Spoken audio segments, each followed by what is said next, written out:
১ম জনের কাঁধের উপরে দেখেন ২য় জন উঠেছে। এখন ২য় জনের কাঁধের উপরে দেখেন ৩য় জন উঠবে।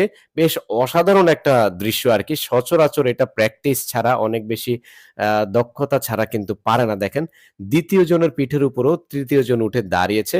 বেশ অসাধারণ। এটা অনেকটা সার্কাসের একটা অংশ, কিন্তু একটা দক্ষতা। তারপরে এইখানে দেখেন চায়নার বিশেষ ধরনের একটা পার্ক রয়েছে বা লেক রয়েছে যেখানে এই ধরনের কিছু খেলার আয়োজন করা হয়ে থাকে। দেখেন পানির উপর দিয়ে একটা মাচা তৈরি করেছে। এই মাচার উপর দিয়ে দৌড় দিয়ে হেঁটে যেতে হবে। সাধারণত খুব বেশি দক্ষ মানুষ না হলে কিন্তু এখান দিয়ে হেঁটে যাওয়া বা দৌড় দিয়ে যাওয়া কিন্তু সম্ভব নয়। কারণ হাত দিয়ে ধরার মতো কিছু নাই এবং থেমে গেলেই কিন্তু পানিতে পড়ে যেতে পারে। বেশ অসাধারণ একটা দৃশ্য। এরপর আপনাদেরকে দেখাচ্ছি এই লোকটা দেখেন কতটা দক্ষ। দেখেন সে সিঁড়ি দিয়ে নেমে যাচ্ছে হাতের উপরে ভর করে আর পা দুটিকে দেখেন উপরে আকাশের দিকে মুখ করে রেখেছে। বেশ অসাধারণ স্কিল